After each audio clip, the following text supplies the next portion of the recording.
Good afternoon and welcome. Oh, forgot to unpause my screen. All right, there we go. Good afternoon and welcome to Recovery Live. This event is brought to you by the Substance Abuse and Mental Health Services Administration, bringing recovery supports to scale, technical assistance strategy, otherwise known as brass tacks. Our TA Center is dedicated to increasing access to recovery supports, and we achieve this work through a variety of mechanisms, including a lot of TA focused on system transformation and developing the capacity of peer-run recovery communities and the family and youth-led organizations. We are very fortunate to have amazing presenters with us today who will be talking about supports for underrepresented college student populations at risk of or experiencing serious mental illness or substance use disorders. I'm pleased to introduce today's presenters. Antoine Mills, a field organizer from Equality, Maine, and student at the University of Maine. The Rock in the house. Chantel Green, Associate Director, Counseling and Wellness Center at Xavier University of Louisiana, and Hakeem Rahim, President and CEO of I Am Acceptance Incorporated. I'll be turning things over to them shortly, but I'd like to take a few minutes just to go over some housekeeping and explain everything that's going on your screen in case this is your first Recovery Live event. Recovery Live events are a little bit different than other webinars. We really want this to be engaging and interactive. I love to see all of the comments going on in the comment box. Please feel free to engage with us as much as possible, and we'll try to return that gesture. The presenters will share some of their initial thoughts, and then we'll answer questions that come up during the event. So you'll see a lot of movement in the room, and if anything comes up or you have any questions, feel free to put comments in the comment box, and we have some back-end tech people that are going to help you with anything that's going on. Everybody in the room is in a listen-only mode, only because there's so many people in the room. Right now it's 150. We'd love to be able to talk to everybody, but that just doesn't make sense with the scale of this event. We also have some resources available for download. It says kind of right in the middle, resources available for download. So you can click on that and download files. A lot of those are really great resources. If you want to learn more, I would check that out. Today's session will last approximately 1 hour. And if you're listening to this and you feel like your organization may need some technical assistance around this issue or any other topic, please copy the link from our TA request form from the instruction box. As people are coming in, you see there's a poll question. I see a lot of people answer that. I think that's great. Feel free to answer as many that make sense. And there's going to be a couple of other poll questions going up as we go on, so please feel free to engage in that. When we're at the end of the webinar, there's going to be a satisfaction survey that pops up. Please just take a couple of minutes to fill that out. So I'm ready to get started. We're going to click over here to the next slide. Oh, here we go.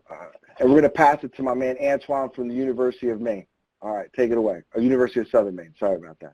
Go ahead, Antoine. All right, good afternoon. Good afternoon. Thank you for having me again. My name is Antoine Mills, and I am from the University of Southern Maine. I am a peer group facilitator and social work student at the university. So we're just going to get started by going over a few statistics as far as need for services are concerned. It looks like about 37.9% of college students age 18 through 22 are reporting binge drinking over the course of the last month. We've got well over 500,000 students between the ages of 18 and 24 who are assaulted by other students when they have been drinking or when alcohol has been a primary factor. We've got roughly 20% of college students who meet the criteria for alcohol use disorder. 75% of lifetime cases of mental health and conditions do begin by age 24. And then lastly, 64% of students with SMI who are no longer in college report that they are no longer attending school due to mental health related reasons, okay? So we see some withdrawal from school and the community, and that is alcohol related. So before we get started and I move on to my next slide, we're gonna go ahead and put up another poll question for you guys out there to begin the process of answering. And then I'll just get started. So where do we begin? So I wanted to start by saying that every university and collegiate recovery institution has a responsibility to its students and community to help create and sustain a collegiate recovery program. I think many years ago, it was the case that it was kind of something that was just spoken about. It was kind of optional. We're now at a point where it is no longer optional. In fact, these universities and colleges have a responsibility to make sure that they're in place due to evidence-based research on the prevalence of substance use disorder and mental health disorders in college environments and atmospheres. So how do you do that? You kind of have to have institutional and community buy-in. And what that speaks about is the fact that you have people in positions to support you, essentially. The institutional buy-in speaks about a respective college or university. So that would be, you know, speaking to the campus life department, speaking to recruitment and enrollment services to ensure that they understand and also support the importance of the work that you plan on doing within your collegiate atmosphere. CRP space is another thing that is very, very important. It kind of supplements the conversation on institutional and community buy-in because it's just a way for those who are part of the CRP program and community and allies to have a spot that they feel is their own. It provides comfortability, a sense of stability, and further supplements the idea of sustainability for the collegiate recovery program to work, operate, and grow. So how does it grow, right? You have to have a CRP framework. So you have to recruit, promote, and you repeat that process as many times as possible. And that's something that's actually ongoing, so it never stops. Typically speaking, you'll have an administrative level. You'll have a CRP director. You may have some folks on staff, whether it be faculty or you may have work-study students. You build a leadership team, right? You find out those who are interested in potential leadership roles. You empower them to step into those roles, and you guide them and advise them. You form a mission and a vision. And that's really, really important, right? Because when you speak about kind of backtracking to the community buy-in aspect of things, one of the things that you want to make sure that you are able to adequately present is what is your collegiate recovery program's vision? What is your mission? What is your goals? What do you plan on doing? How do you plan on supporting that mission? And then, you know, what are you asking for in return? So there's many formats that can come into play, right? You can have peer facilitated groups. You can have membership, and you have some other levels of engagement. They're all similar, and they all kind of mean the same thing. You want to make sure that no matter how you term those roles and positions, that everybody knows that everybody's kind of on the same playing field. And again, everybody's there to support the overall mission and vision of the CRP. And then the last thing I'll touch on this slide is just a sustainability plan.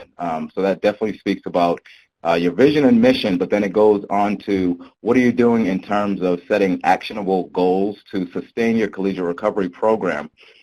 Just based on the context of collegiate recovery programs, we do know that typically speaking, students in position of leadership have this window, right, that correlates to their respective time period at that institution. So for instance, if you have a student who is in school for, let's say, 4 years or maybe 5 years, they may be a junior, they may be a senior, but the point is that they are going to no longer be at that university as frequently as they were before. So with that being said, you have to make sure that you are building up new leadership and new positions of leadership to make sure that those who are leaving can be replaced with equal or better leadership representation.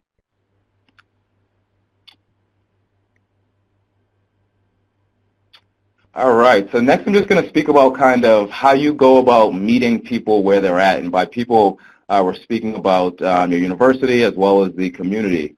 There's going to be many differences in community, which is why we operate from a lens of full diversity and inclusion, right?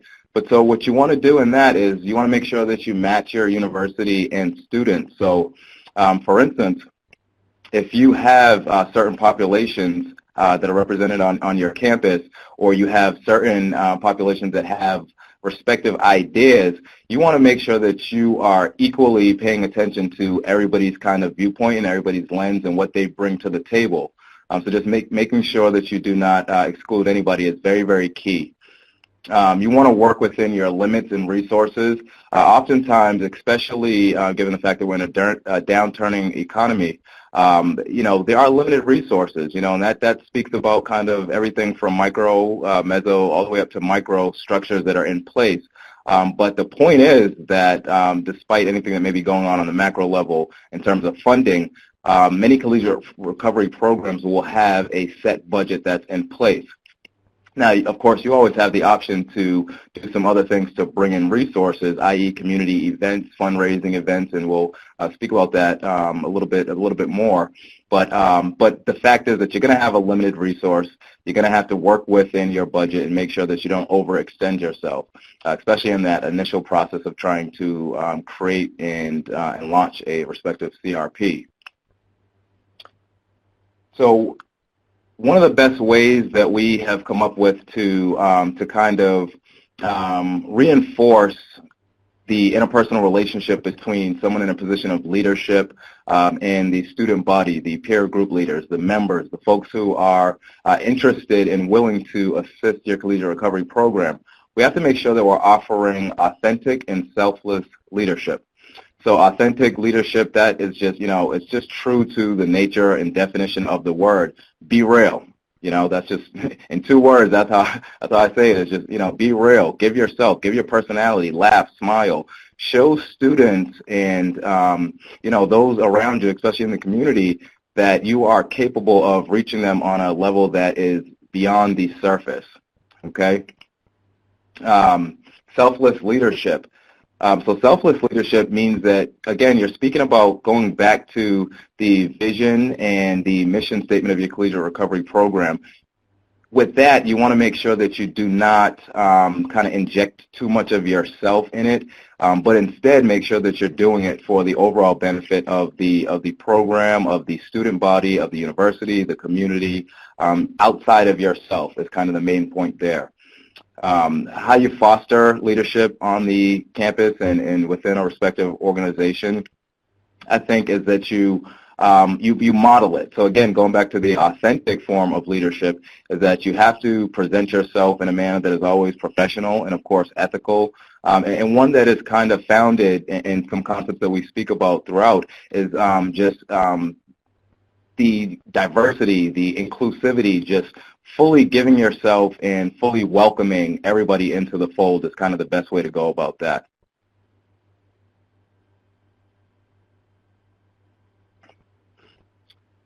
So some key areas and key models that are in place that have supported collegiate recovery programs and will continue to essentially be the foundation of collegiate recovery program support is the Salzer's model of social support. This model speaks about four concepts: emotional support, informational, affiliational, as well as instrumental support. So when we speak about emotional support, what we're speaking about is possibly having an opportunity for students to be connected to, let's say, mental health services on campus or within the confines of your collegiate recovery program space. Ensuring that you have opportunities for, let's say, check-ins, emotionally based or psychologically based check-ins. So just making sure that students have an outlet. So emotional support is definitely critical and key. Informational, providing seminars, peer groups. Affiliational, there's a Take 5 program which just states that if you have events that there's a need for that you, and you have 5 people that want to attend, that you just find a way to make it happen. What that does is it shows the student body that no matter what, they are going to be supported and that they are an integral part of the overall goal. So there's many pathways and definitions of recovery. Mental illness or substance use disorder, don't let that be something that you get hung up on. At the end of the day, they're just, there's variations in definition throughout. So just make sure that, again, everybody feels welcomed. There is a constant need for community evaluation, so just make sure that you stay connected to the community by way of surveys, by way of verbal conversations, continuing the use of building interpersonal relationships. Just make sure that community is an integral part of your growth process because they will be there to support you. And then just making sure that you connect students to resources as well. I mean, be an advocate, be a leader, be somebody who is able to point students in the right direction. And I always tell students and even fellow peer group members this, is that, you know, if I don't have an answer to something, and that is the case with human nature, is that I will work with you to do due diligence to get you the answers you need. So it becomes, at that point, it becomes a collective effort of sorts.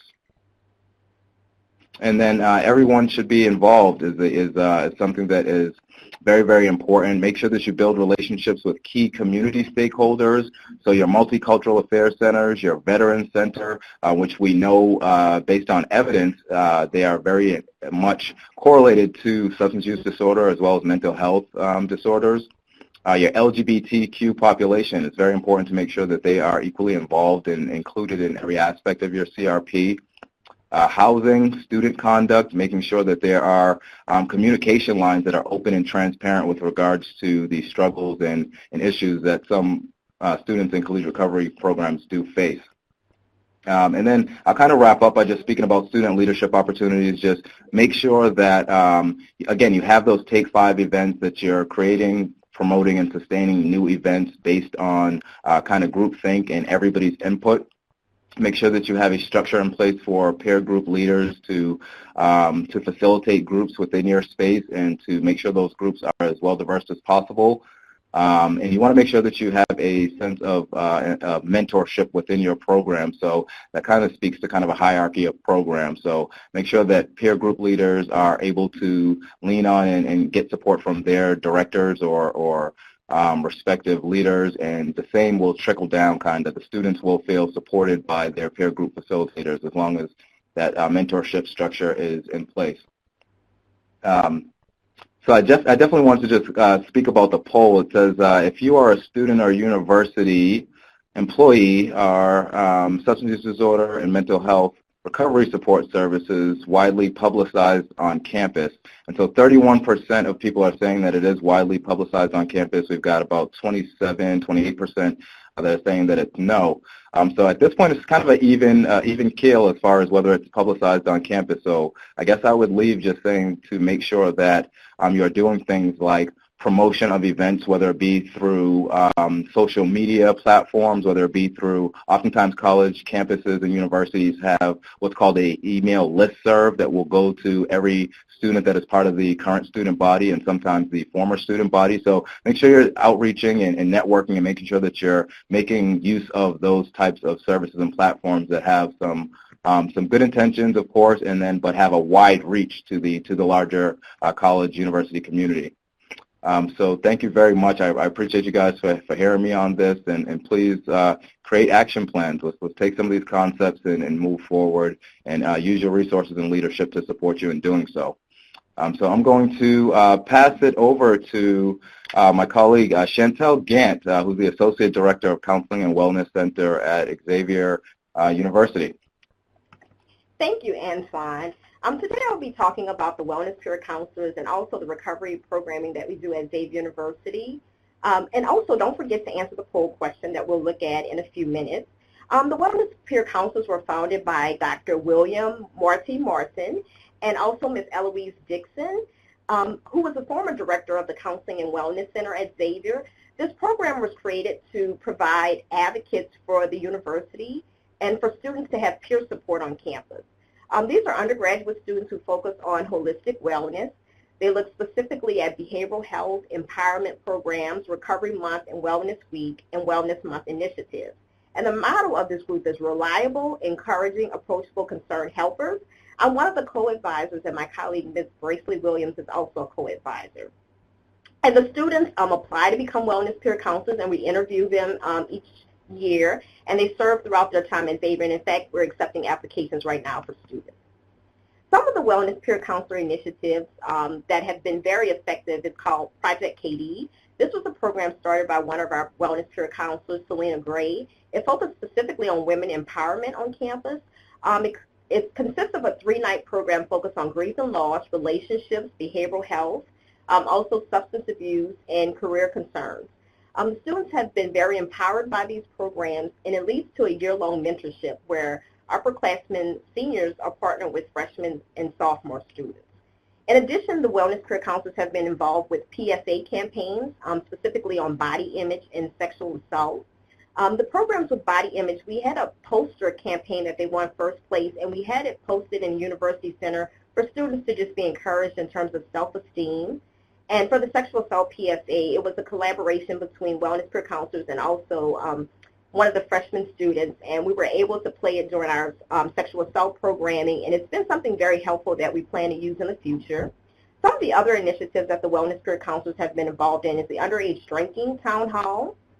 This was something that was a very important initiative that we partnered with local community agencies, including the Council on Alcohol and Drug Abuse, and panelists to look at what underage drinking looks like and how to prevent. This was a community initiative. Furthermore, we also had a program called CRASH, which was called Consent, Respect, Assault, and Sexual Harassment, to focus on sexual harassment and also sexual assault on college campuses, because this is something that we want to be continually engaged with, which the Wellness Career Counselors are very involved with. In addition, they provide informational tables at our Wellness Week event, which focuses on physical wellness, emotional wellness, spiritual wellness, and social wellness. And they also assist with Denim Day. Yesterday, we just had a Denim Day event on campus. And for the entire month of April, we did this campus sexual assault awareness launch. Also, these are voices of our Wellness Peer Counselors. Some of our Wellness Peer Counselors provided quotes about their experience being Wellness Peer Counselors. One of the Wellness Peer Counselors, Selena, actually founded the Project KD initiative. And she's really engaged with mentoring on campus. She's found the programming very helpful. She puts together different scripts, and students submit information to conduct these talks. Also, we have Tara King, who's very engaged, a psychology pre-med major, and she's worked specifically with providing programming and also resources to events. And Jamisha Fernandez has just done a phenomenal job with marketing of events, placing posters in residence halls, so she's also a resident assistant, and a lot of our engagement is in the residential halls. And we also have a student, Amenzi Memorial, who is also looking at creating anxiety workshops on campus, and she's been one of our very engaged students too.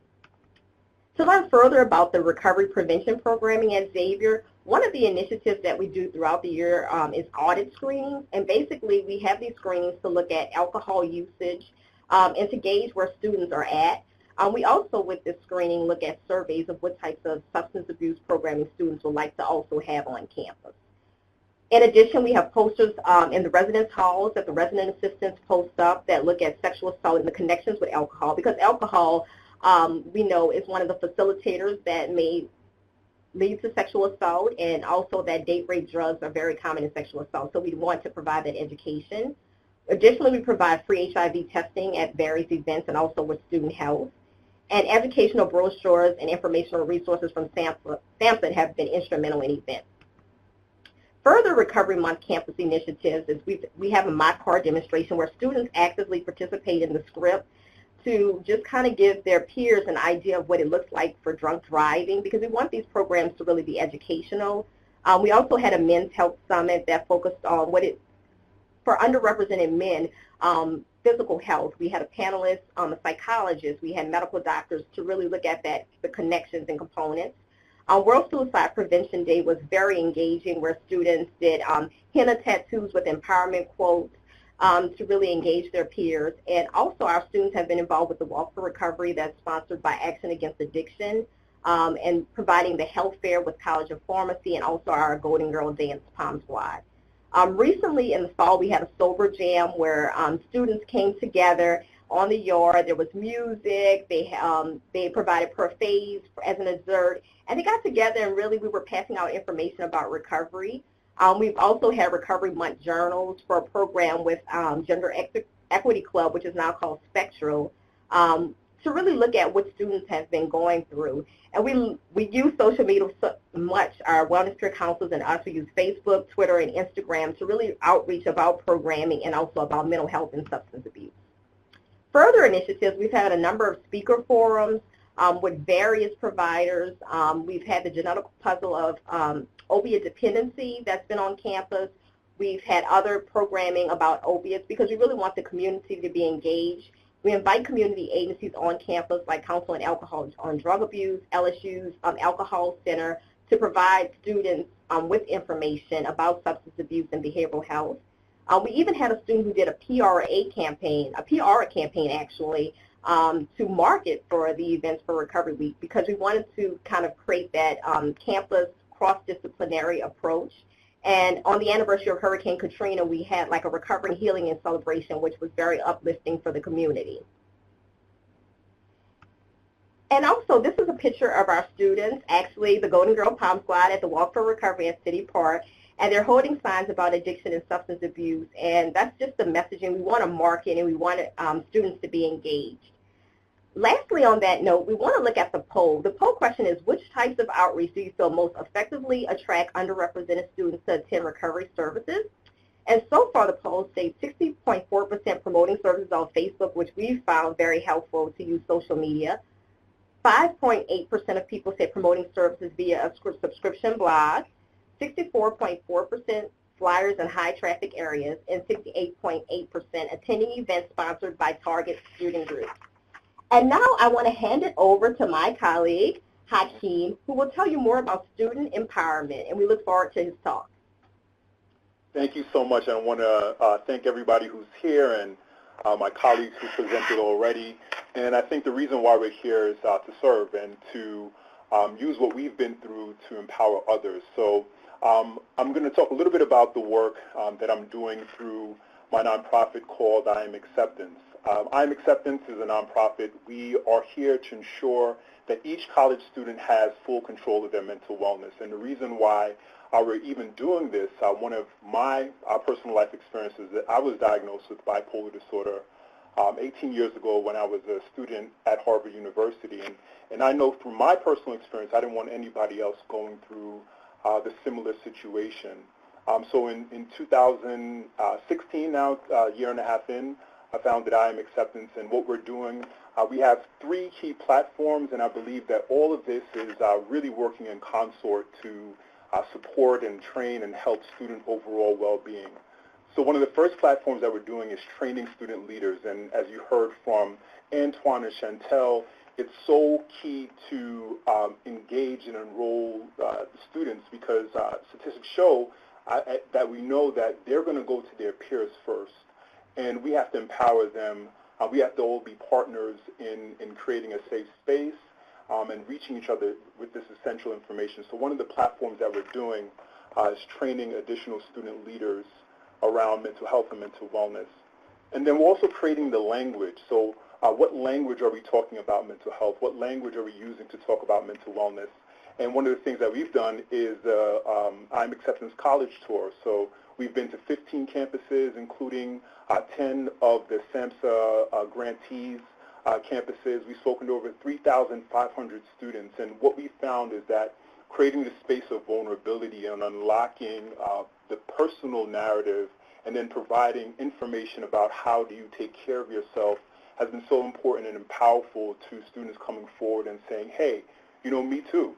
You know, that was my experience as well, and now what do I do? So again, all these organizations, all these pieces of what we're doing collectively is working together.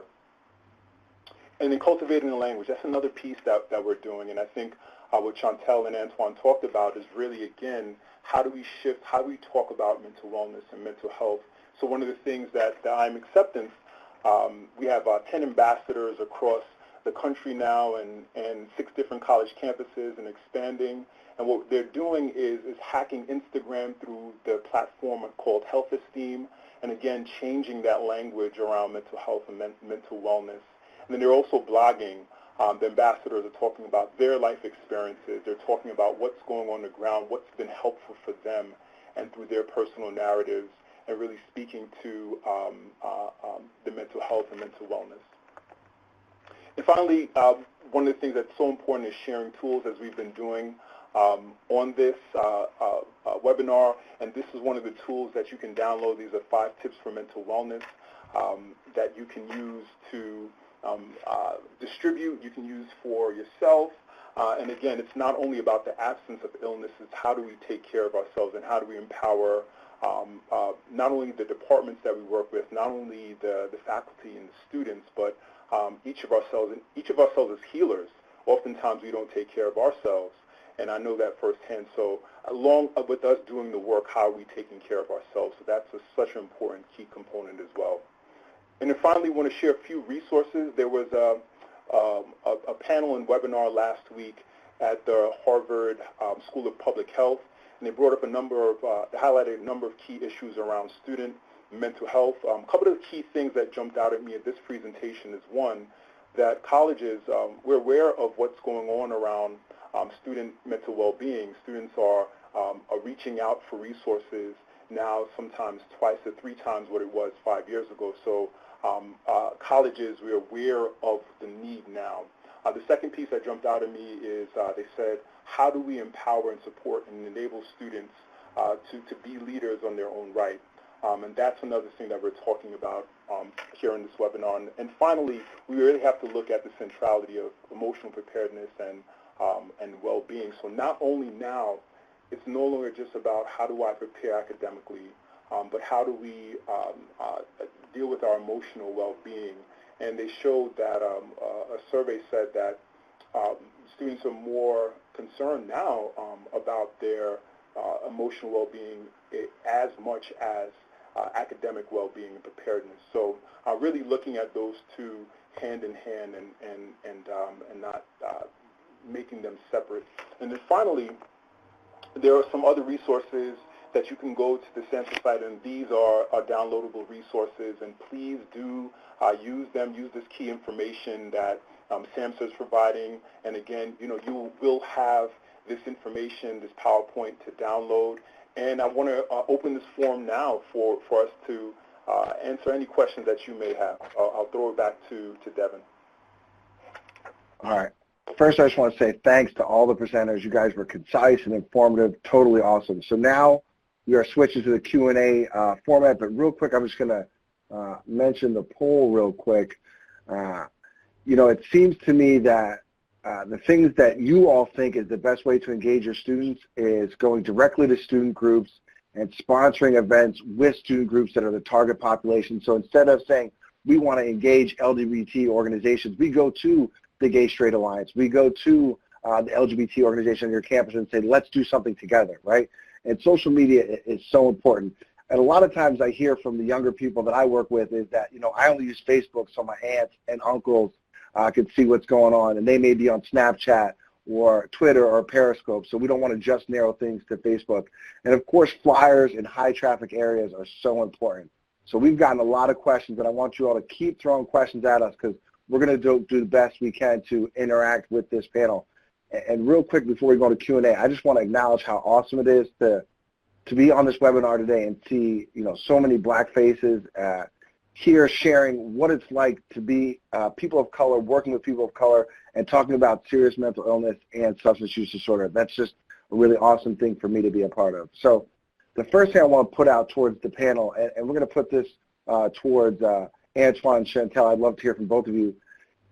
Do we think that for marginalized or disenfranchised communities that it is extra difficult to talk about mental illness because of cultural bias or substance use disorder? Chantel, would you like to take that first? Yes, yes, it has been difficult for students feeling marginalized, and because of the stigma around behavioral health, we found that for students, even with medication management, they're very concerned that they will be labeled. But I would say that things have changed. I think that we've seen a definite increase in the number of students who seek services from the counseling center.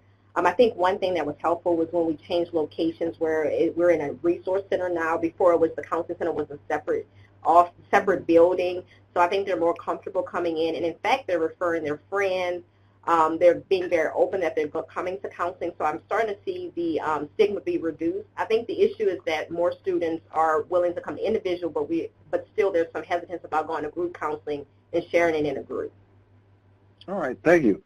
Antoine, just as a quick follow-up to that, as a student and a person of color, what are you hearing from your peers? And as a member of the ROC, what is that like to be both a man of color and somebody that wants to give back to his community? How is that reflected in your own life? Yeah, so it's actually rewarding. You know, it's a process of, again, going back to recruitment, promoting, and I just briefly want to touch base and piggyback off of what Chantel said is that yeah, absolutely, we have to go into these spaces because we have to remember that for many of these minority and marginalized populations, with good reason, there is certainly a trust factor. There's a wall that's essentially put up in place. And again, with good reason. So it's incumbent upon us to understand that, appreciate that, and view it from a lens of, again, service and selfless leadership. I'm going to go to where you feel most safe and encourage you to come to my space that I plan on making and keeping safe for you as well.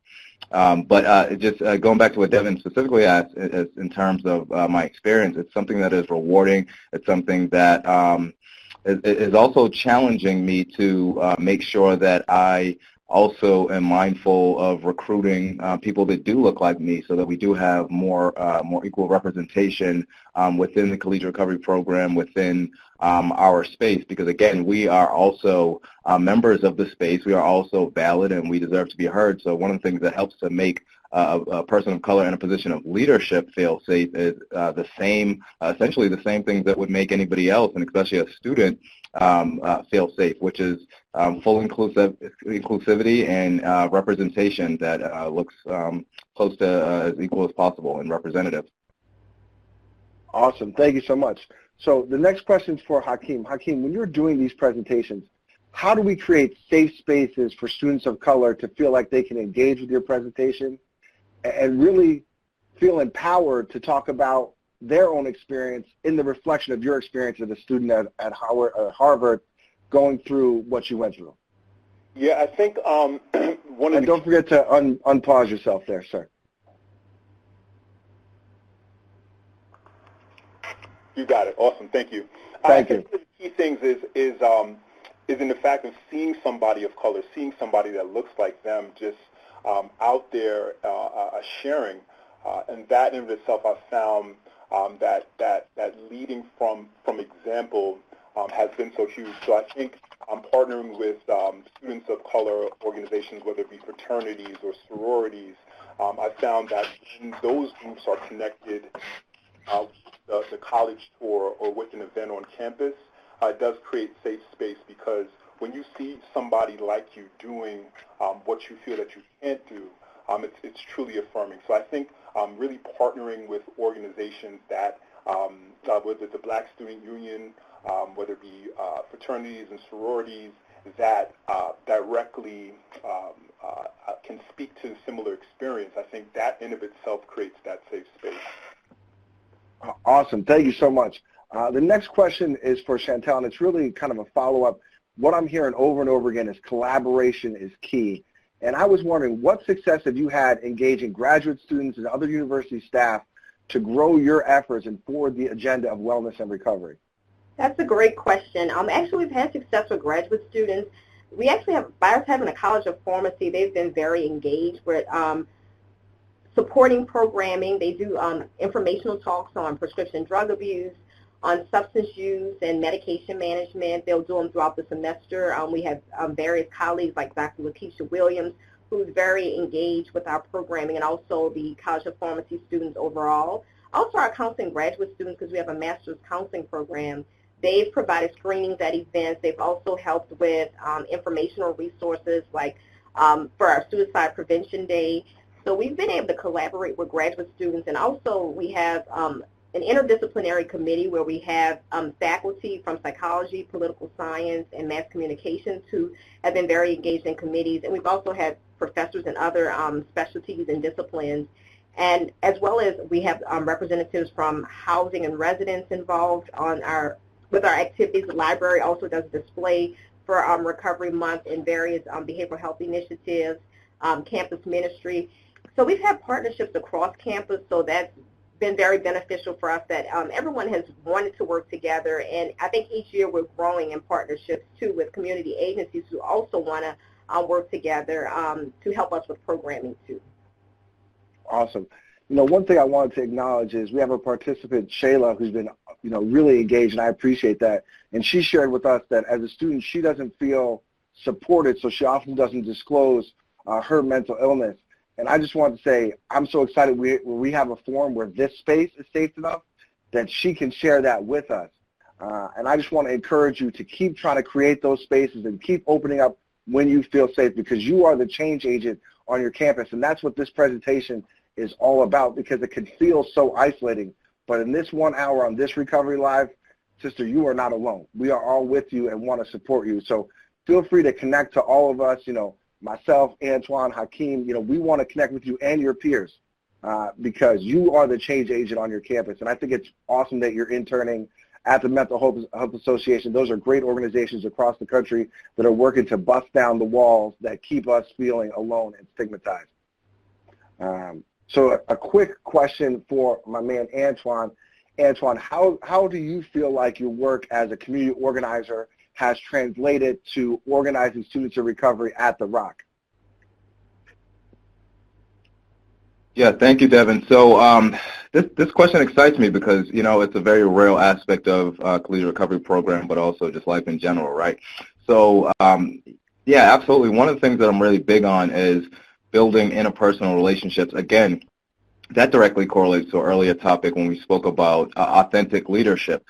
One of the best possible ways to not only create interpersonal relationships that feel good for both parties involved or all parties involved in a relationship is to just be real. We speak about the challenges related to promoting recovery.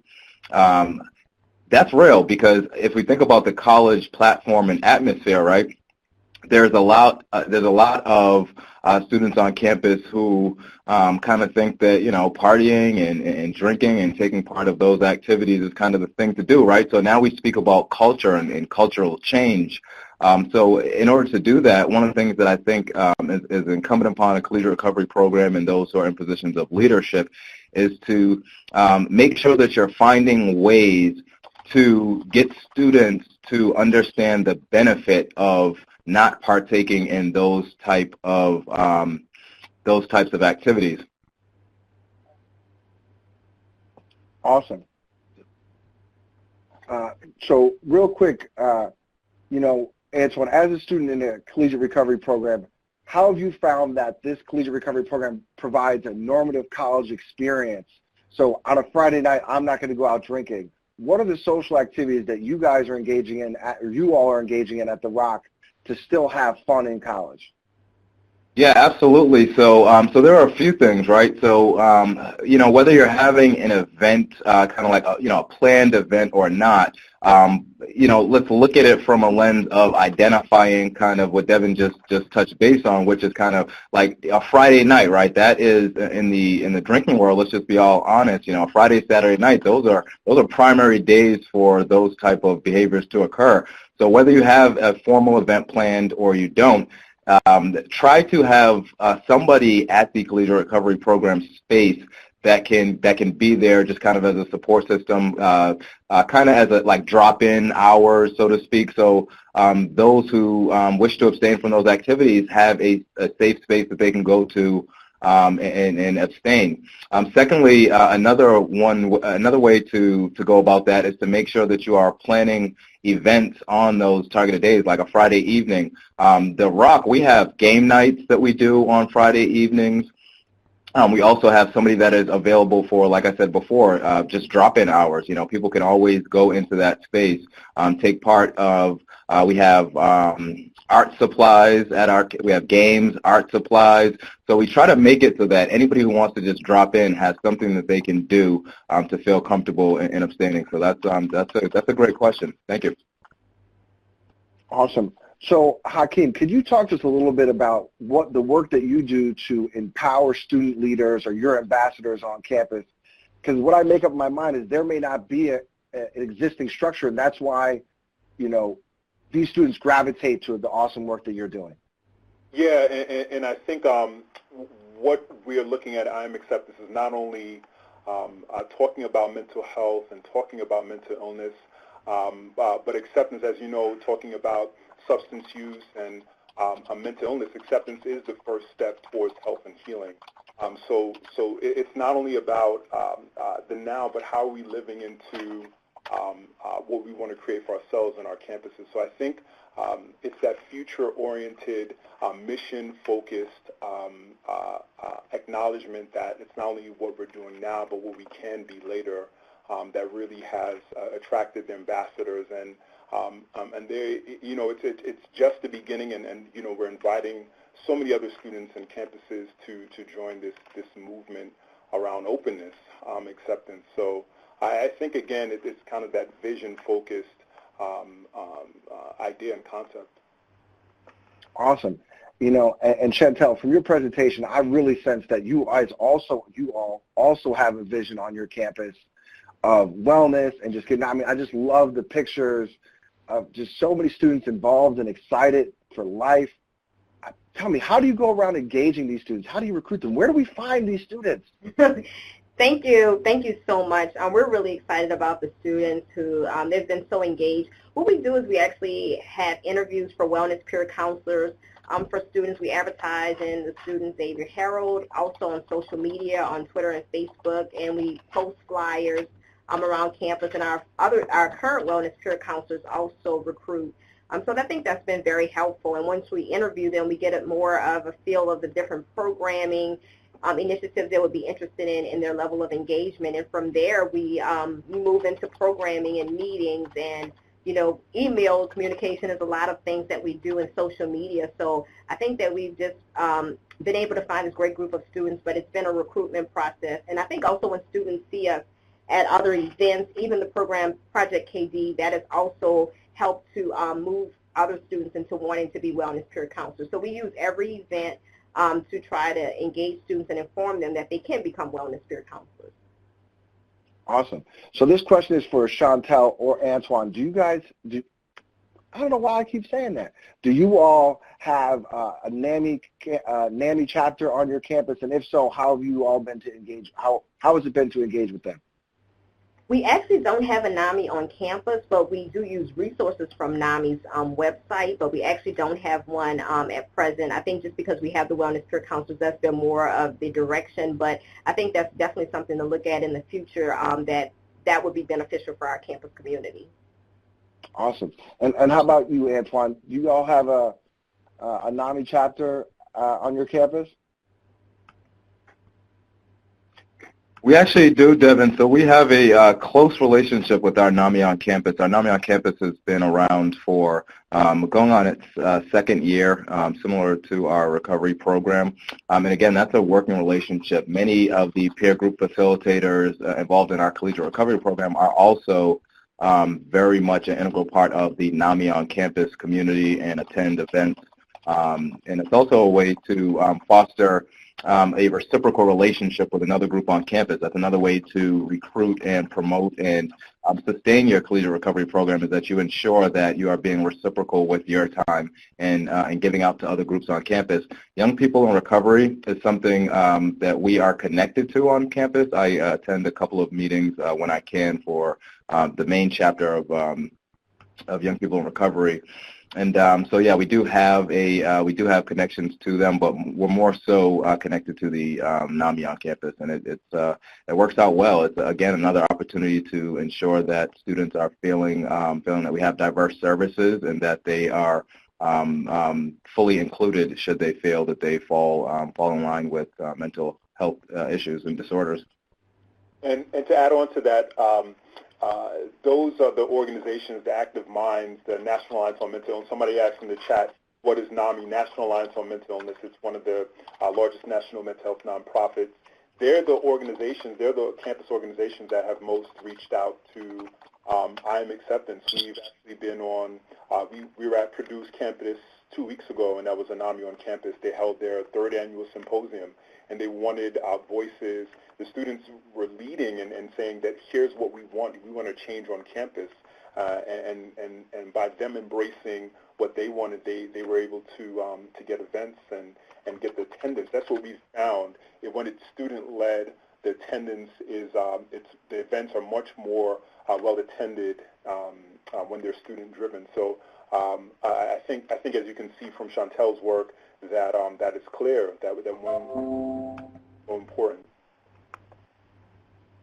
All right, awesome. Thank you very much. So Chantel, Yes. working at an HBCU, I know that is wildly different than working on a PWI.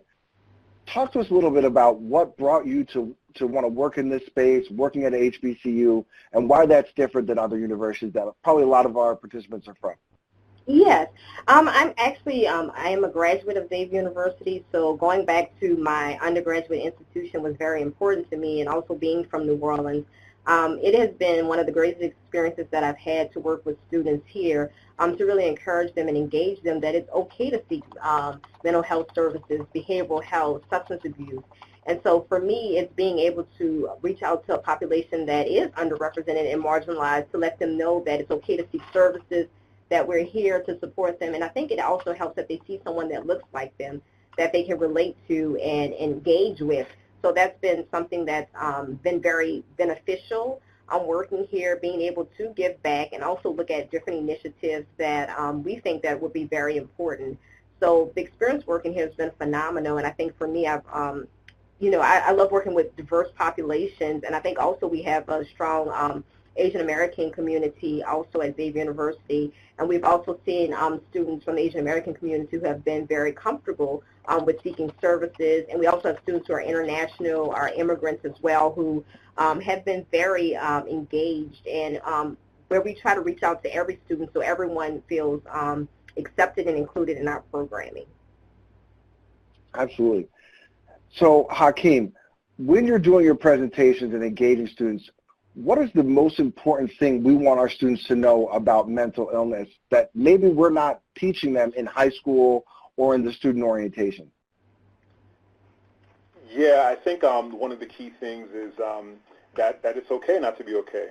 I think when you come to college, you feel that, it's a fresh start. How I was in that transition from graduation day to freshman orientation, I'm a completely new person. But no, we do carry with us the emotional stressors, the things that we've been through, and letting students know that this is an exciting time in your life, and we still have to take care of ourselves. We still have to look at what we've been through, and that it's okay. So I think just giving that permission, no matter who you are, just giving that permission to say, hey, it's okay not to be okay, and that key piece of acceptance is a thread that I found that the students and faculty and administration really have resonated with.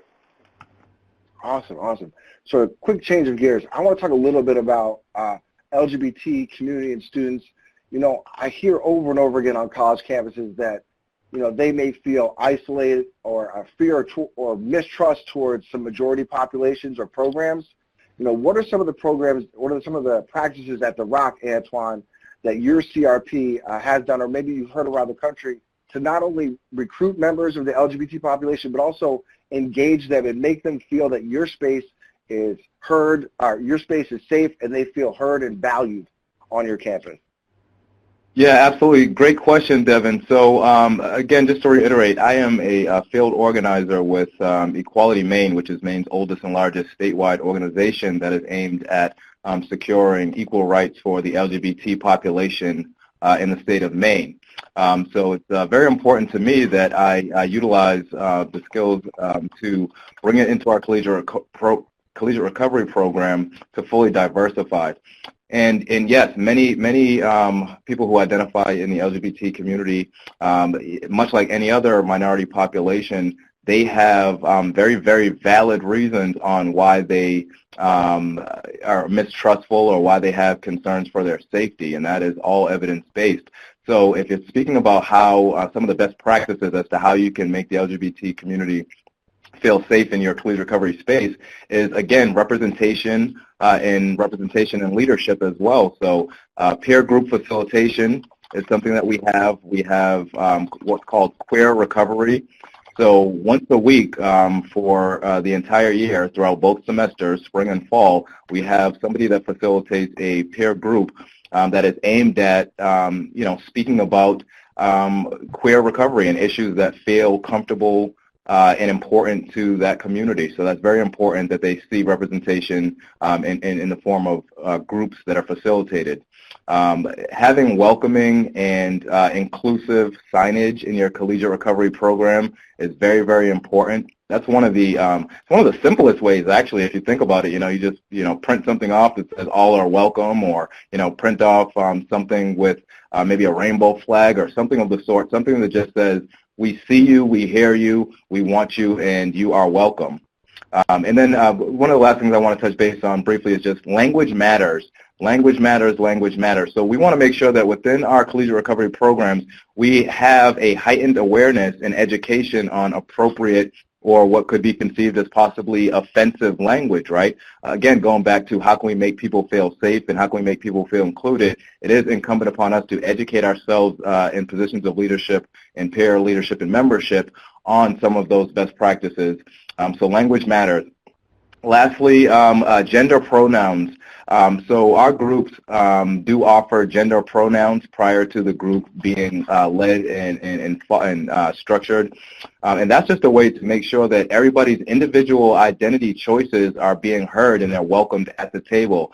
It's not for one person or another to try to, based on their eyes, figure out how somebody identifies, because that's just not reality. That's not how it works.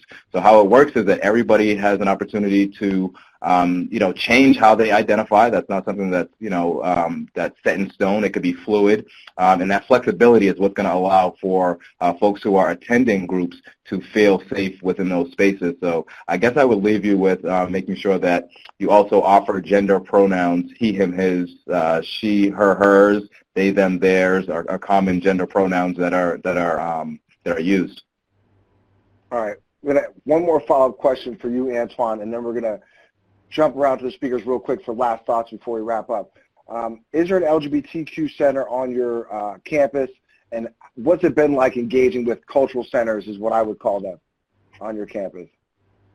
Yeah, absolutely. So I am happy to say that our university does have a kind of diverse spaces throughout campus. So yes, we have what's called the Women and Gender Study Center, which focuses on women's empowerment as well as furthering education surrounding gender and gender choices.